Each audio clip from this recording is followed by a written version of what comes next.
Yeah, man. HLOMLA DANDALA. That place, That's good. be or not to be, that is the question. Whether it's noble in the mind to Are you suffer. looking at my speech? Yeah, I saw you kicking Looking that, bro. at my speech. You I what? saw you. I saw you smashing that, and you got a bit.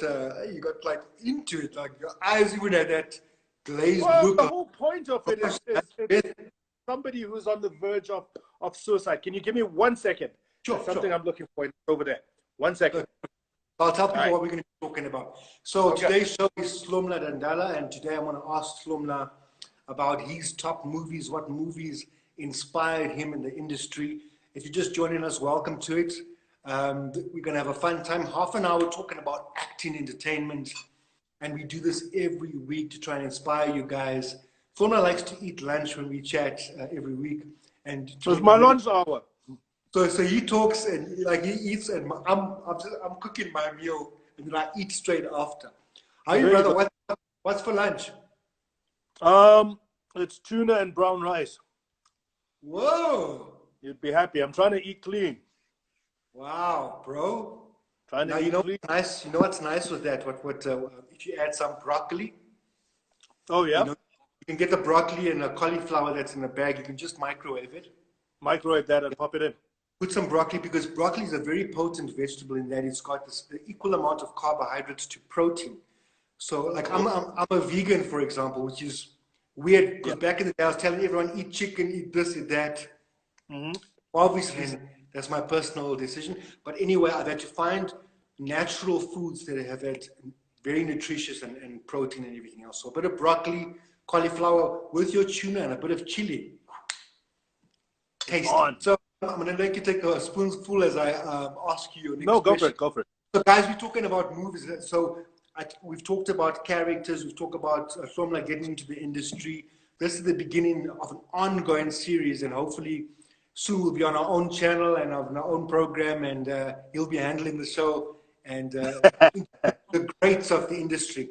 I want to talk about movies that inspired you this week, because, you know, like getting lost in the movies, there's nothing like, you know, and I know it's like asking like your best 10 rap songs or whatever. It's hard, but let's just talk about 10, because I was asked the other day in an interview, someone asked me, they interviewed me and they said, best movie of all time. I was like, damn.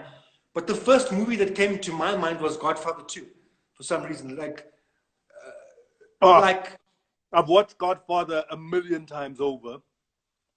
It's one of those stories that, so I would agree.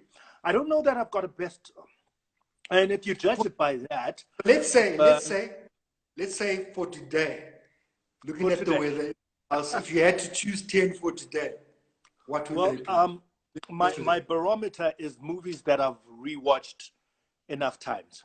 Exactly. So Godfather, I've watched 1,000 times again and again. Lion King, oddly enough, is one of those perfectly positioned narratives where you understand quite quickly what the dynamic is, who the bad guy is, and it's not a new story, but it's really, really well executed. And I'm talking the animated version, please, not the live action version. So listen, let's talk about that first. Okay, so let's go to Godfather. So which Godfather was your preference? Because I mean, which one like sits with you still? I think the second one, which is odd because the first one was brilliant, but that second one introduced Robert De Niro, and it goes back to where he first comes to. Yeah. I mean, that whole De Niro arc was brilliant, but then you see how Michael is also doing exactly the same thing when he's betrayed by Frankie. Remember, they're trying to do that by his older brother, and he betrays him, and how he waits. It's the ultimate cruelty, where you wait. You know that I've not forgiven you. I'm going to act like I have, and right when you least expect it, when you take the boy out for fishing every morning, this one time you go alone, and that's when I'll get you. When you're, it's it's amazing for a great many. What I liked about Godfather 2 is like what stays in my mind is when De Niro, when he's the young guy and he's just gotten married and it's the old land and it's like New York City, whatever, and they're cutting fish and he's got the fish and paper, bringing it home with the braces, like the old school. The old school hustle, and of course the fact that you got my favorite, like it. It's very textured like that. If you like movies like that. Oh, also, I like. It's weird because I like very high concept movies like your Inceptions and things like that. The Matrix. Those movies blow my mind. But I also like really well executed small movies. Monsoon Wedding, which was a Bollywood film. That was a perfect crossover movie. Perfect. That movie, I like the piano, but most recently I've started rewatching Warrior with Tom Hardy. Australian New Zealand vibe. No, not. Okay, there's Once Were Warriors, which is the Australian. That's the one you're referring to. No, this one is just Warriors. Yes. And it is about, it's Nick Nolte as the father of Tom Edgerton and Tom Hardy. Oh, yes. And both MMA fighters. Yes. And there's a whole bunch of family dynamic.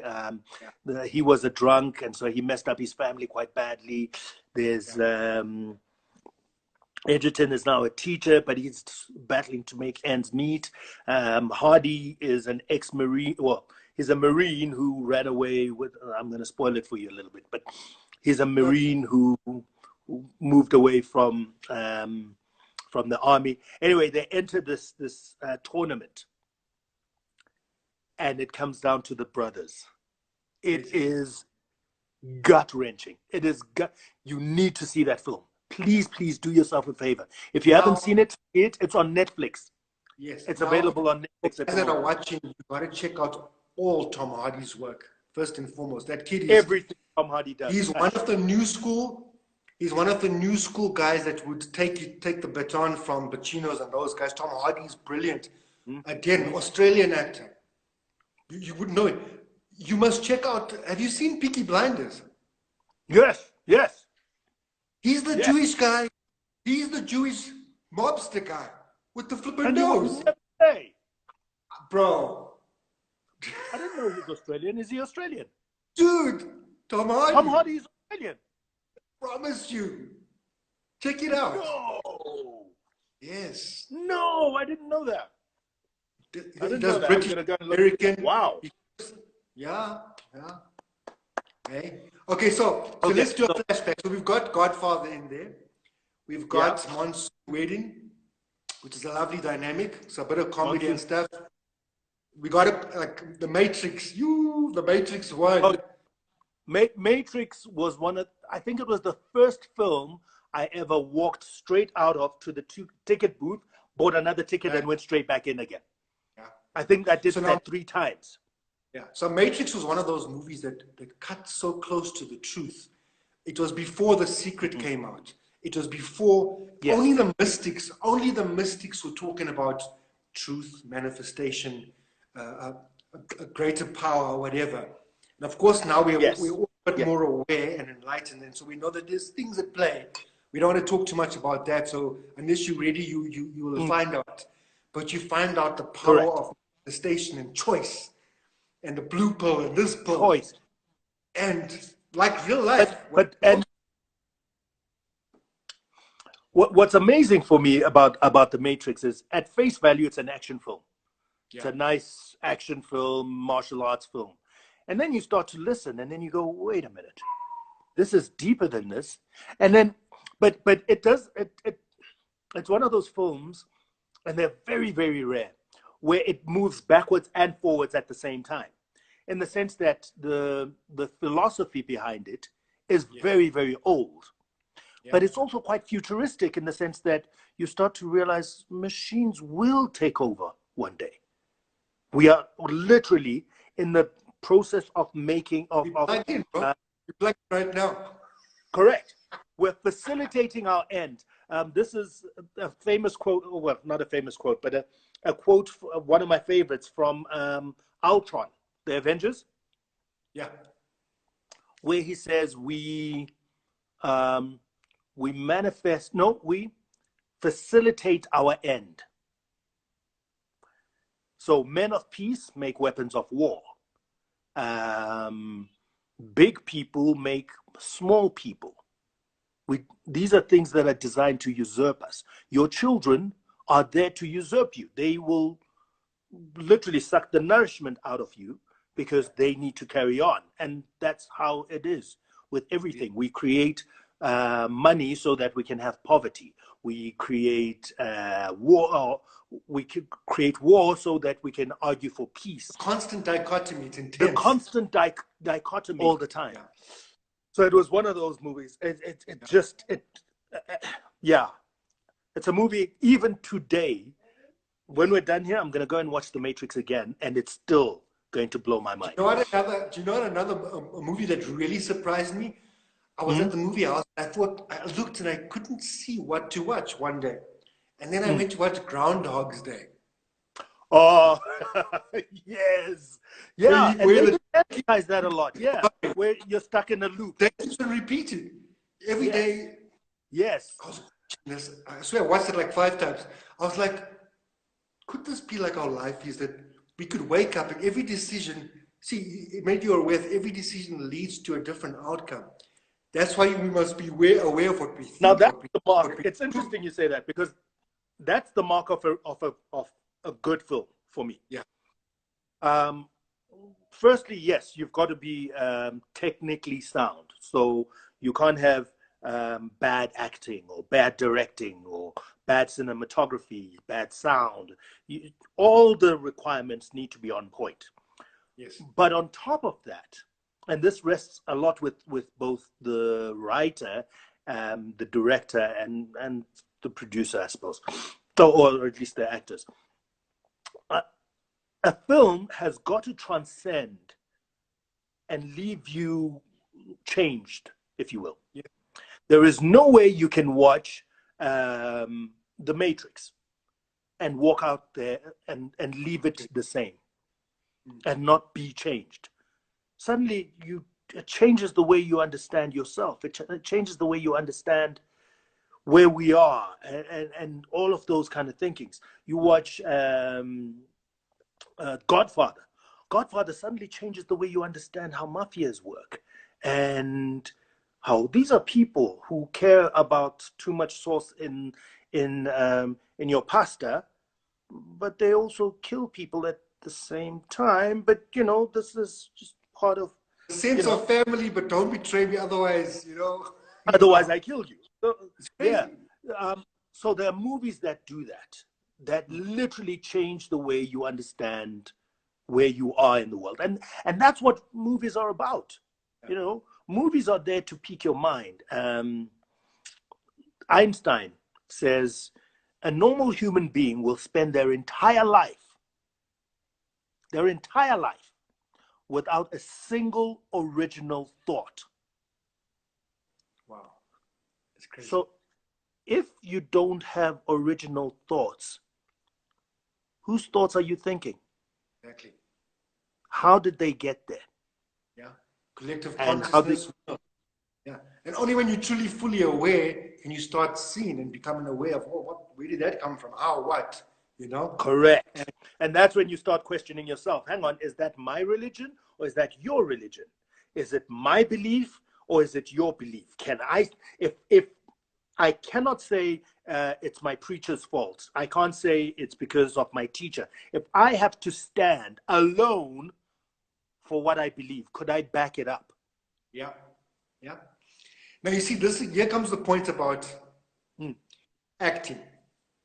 And me having studied the method acting and Stanislavski theory in that, when you're getting ready for a part, bro, people don't understand how emotionally taxing it can be because you have to search. You have to go to your darkest place got to go. The only way to make it real is you got to go there to a place that maybe you shelved. and others will never Yeah. want to face again. You got to be there. Like, what if? Like we were talking about it last week. Good actor, bad actor. Like, you can't say good. It's based on perception. Even Correct. murder can Correct. be justified in one person's mind. So you got to go to these spaces that it becomes so real that it comes through. Yeah. Yeah. And that's what and what okay. Jim Carrey explains this really brilliantly. yeah. Jim Carrey says, especially for actors, actors must realize that there is no core identity. Mm-hmm. That's made up. You choose. So where I am a respectful, non-cursing, bow down to being told person when I am being my parents' son, Yes.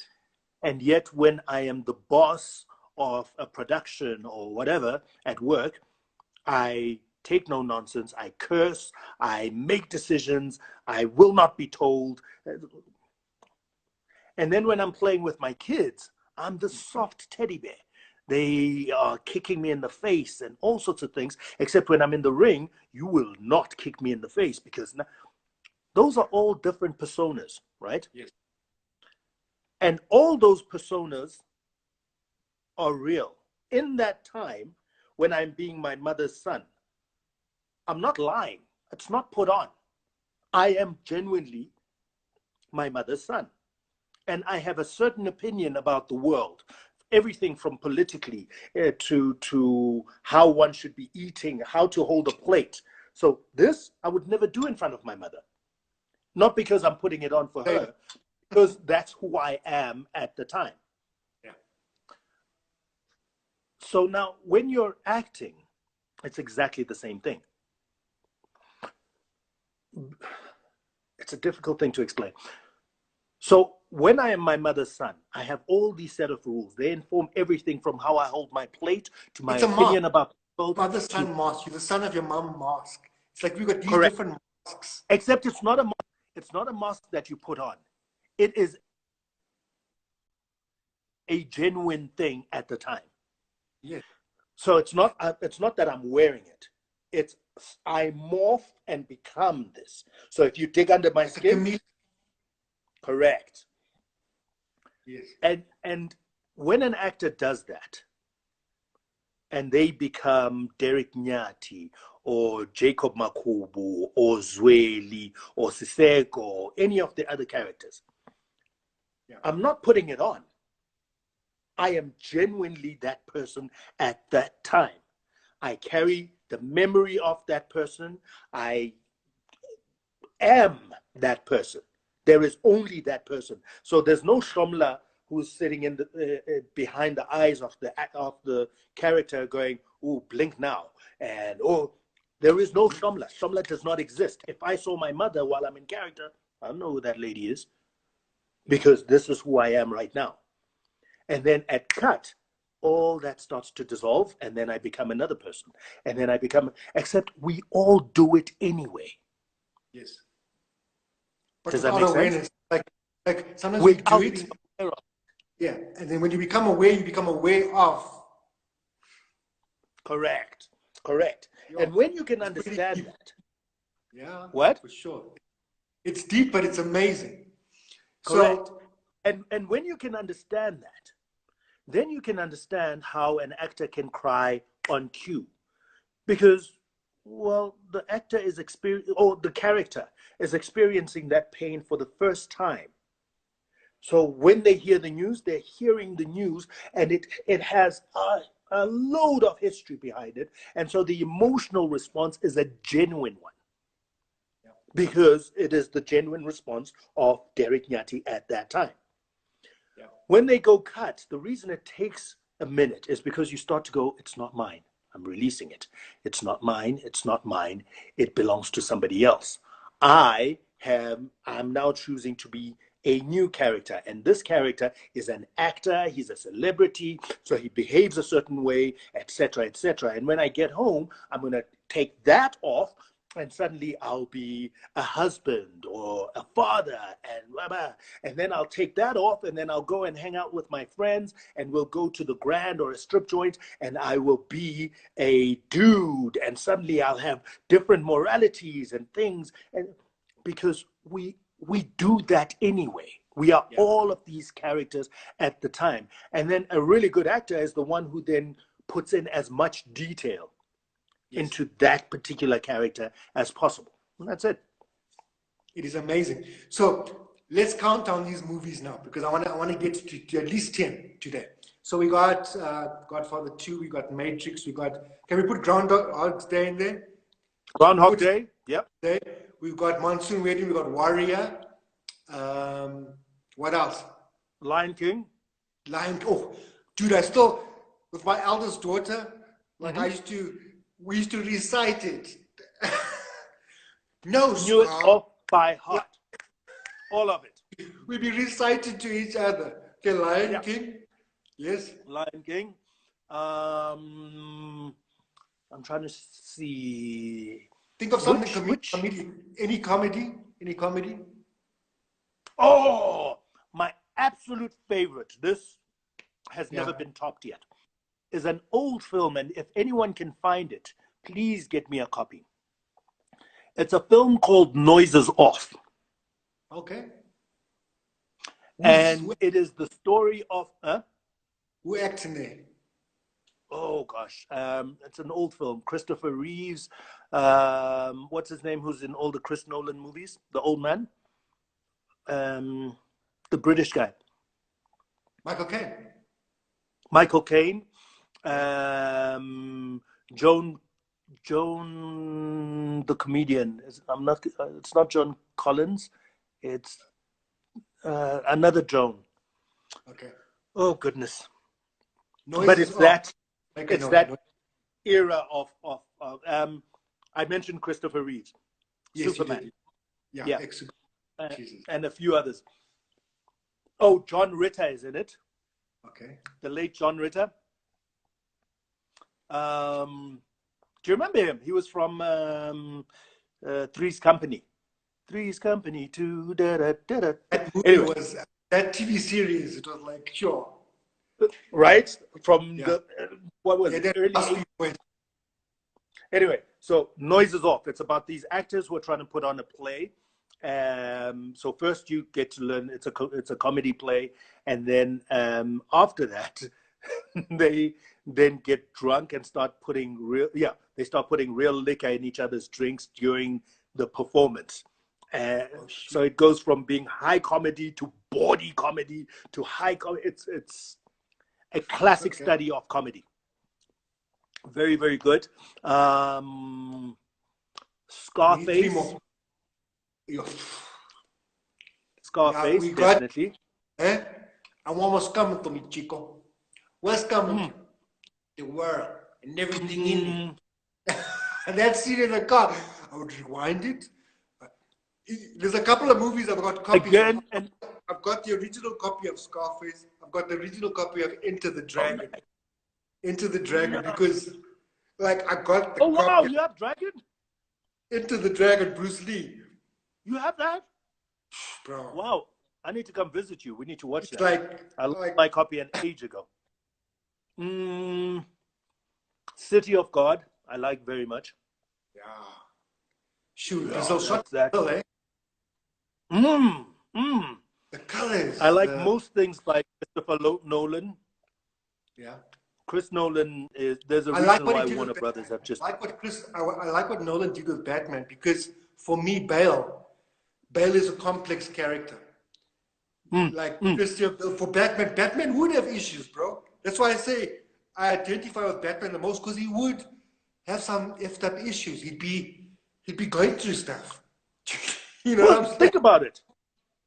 This is a grown man who can't get over his parents' death so much that he goes and learns every martial art on the planet, comes back, puts on underpants on top of his costume, and starts jumping around on top of buildings. There must be something wrong with him. Yes, must. And rubber as well. Right? And he still does do it. I'll do it I'll Oh. do it any day. I'll do it with the underpants. I'd be there just to ride in the Batmobile. Oh, snap. Look, this is Lusu Gonteleko. Okay, so I'm a big Chris Nolan fan. From the days of, what was that first film he did? What did he do before Batman? He Memory? did before Batman that got him the Batman part. He did a classic. He did what? Nolan did a Oh, nice yeah. movie He before did got him that. Memento. There was Memento, there was The Prestige, there was, he's had a few really amazing ones. Obviously Inception. So, but let's call that all. Inception. So, everything by just, you know what's strange? What's his name? The New York filmmaker, Italian. There's a lot of the De Niro's. Scorsese, Martin Scorsese. You So, see Martin Scorsese? I like Martin Scorsese. I think when he did Goodfellas, he was untouchable. Goodfellas, bro. I didn't want to throw that in there, but it's one of those movies I've watched 7 times. The narration. Yeah, exactly. You can't watch it once. It's one of those where you have to watch it again and again and again and again. So that, yeah. Who else? Who else makes? Have you seen The Raid? It's I think it's a Japanese. If you want to see martial arts, being executed brilliantly, go and see that. Oh, what about Crouching Tiger? Crouching Tiger. Oh, see, now you've got me.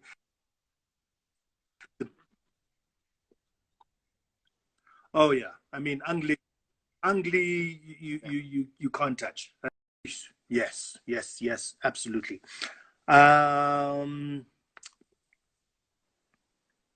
You know, I have to throw this in. Like I grew up watching Bruce Lee. Can you hear me? Mm-hmm. Yeah, yeah. And then I used to have Bruce Lee on my wall and Jackie Chan. So, you know, when you get to work with someone that inspired you. Have you ever worked with someone? Wow. When I worked with Jackie Chan, I was literally like a fan, but I couldn't show him how much of a fan I was. I'd just be like, wow. I don't want to give away my G. I'm envious. Have you worked with someone that inspired you like that you couldn't believe you're next to them? I don't fanboy really well, hey? I mean, I've worked with some really amazing people. It was more like this. Imagine it's like you were a kid, you see, like it's like Jackie Chan was and Bruce Lee were my Batmans. You know, I was a 10-year-old, I'd watch them.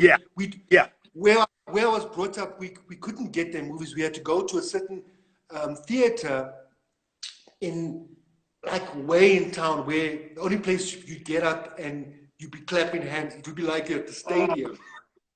That's how we used to watch movies. That was brilliant. It's amazing. So it was that type of situation where you this person was a hero, literally. Yeah. It's interesting you say that. I'm fascinated by the entire hero mythos. Yes. As a rule, whether it's your Ripleys or even before that, your Michael Dudikoffs, as you go way back. So a young guy said to me once, how is it that American movies are so good and they can produce such high quality action films? So things like one of the ones that I'm totally in love with at the moment, which is weird because it's a genre film, is World War Z with Brad Pitt.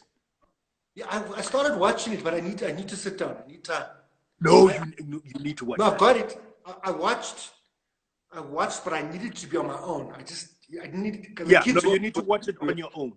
You literally need to watch it on your own. And I'll tell you why. It takes what is a normal genre film. So, you know, zombies are zombies are zombies are zombies. And he elevates it, and suddenly it becomes more cerebral, and it becomes really, really intelligent. I like films like that. I've now forgotten what it is I was saying initially. World War Z, yeah. But you know, I was saying, I like the hero mythos. Yes, you're saying. And I like it because it builds on, it's almost like they're having conversations with each other. So, especially if you're engaging issues like manhood and what it is to be a man, what it is to be an aspirant man. So it used to be that if you did karate, like Bruce Lee and all the other people that came after that, Chuck Norris and all of those guys, if you could do karate, you were the man. And then came this new age. Stallone. Then it became muscles like Stallone and Rambo. Like Stallone and Schwarzenegger, correct. Then Schwarzenegger. And they took it to the then Keanu, then Matrix like flipped it. Oh, no, but there was a stage between that. The person who then flipped it after that was Bruce Willis with the Die Hard series. Yes, Die Hard. Because suddenly you didn't have to have muscles. You just needed to be tough. Just mentally tough, so they can beat you and you stand up again. And they beat you and you keep standing up. Suddenly, that's the new tough. And then there was the metrosexual type of hero, and that's where Keanu Reeves was. He looks good. He's in a suit, but he will kick your ass. And then of course Tom Cruise. Correct. And then you had your Tom Cruise guys who are getting in on that action as well. And that's kind of still where I think we are stuck at the moment, which is it's the guy who looks good but can kick your ass, but, you know, he's the silent hero. So John Wick, your Ethan Hunts, all of those kind of heroes now are the ones who are the new hero. In fact, what's starting to happen now is the sensitive hero. It's the guy who has emotion, doesn't have muscles, but he has such conviction that he will get the job done. That's the new hero that's kind of being grown. I would argue that that's going to be the next wave of heroes. So before we go, there's one movie that just come to mind because I think this actor has been underestimated. And I think next week we should discuss top 10 actors of at least the last decade at least. Happily. But yes. Legends of the Fall. Oh, dude, my goodness. Listen, you got one of my favorite, Anthony Hopkins. Brad Pitt's underestimated, bro, because when he's crying there at the grave, bro, like, I want to make girls cry like that, bro. Let me tell you what's interesting about Brad Pitt. Like, I want to make someone cry like that. Here's what's interesting about Brad Pitt. Brad Pitt has been a brilliant actor for a long, long time. If you see him in True Romance, he literally has 30 seconds in that film, but he was brilliant in it. And then you see him in 12 Monkeys, and then you see him in Seven, and then you see him in Legends of the Fall, which all came out kind of around the same time. And the range of this actor, except the reason why Brad Pitt will never be recognized. I think he gets hated on because of his looks. He's far too good looking. You know? And it's true. To be an actor, to be a recognized actor, especially a character actor, and be that level of good looking at the same time, you're swimming against the tide a lot. So there are brilliant actors out there who have done amazing things, and again, they look too good. Will Smith. People think, Will Smith, cheesy, and then you go, well, hang on, look at some of his old work. Check his first one when he pretended to be Sidney Poitier's son, when he played the ultimate. What is it? 6 degrees of separation, 7 degrees. It's got a number, like something degrees of separation. He chose the right part for the. Brilliant. And then you see him in all these cheesy Bad Boys and all of those things, but then you see him in Pursuit for Happiness. Yeah. Well, you don't know, man. This guy's got chops. Yeah. He's got the chops, but the industry will not allow him to be that because People bring a certain expectation. One of the people who tried to fight it for a while, again, is Tom Cruise. Tom Cruise tried for a long time to be recognized as a thespian, and then he was just like, "Look, let me just go get that. People see me as a superstar. That's what it's got to be. Just be a superstar and let that be that."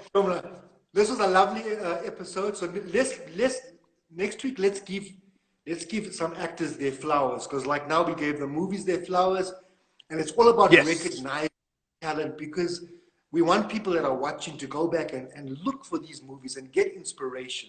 So thank you for joining us this week. Awesome, my friend. I will see you next week, same time, same place. Same time. Wonderful. Thank you so much. Guys, thank you for joining us. We'll see you next time on Real. Peace. Thanks, guys, for joining us. If you haven't followed me yet, please follow at Picasso, YouTube as well. Kaz Evans, one of the productions from me, Kaz. And HLOMLA, my guest, every Monday on Real. Upfront Kaz. Good day. Love to you. God bless your family. Peace. Let's go. Straight out of struggle. Streets knee deep in the hustle. World enslaved.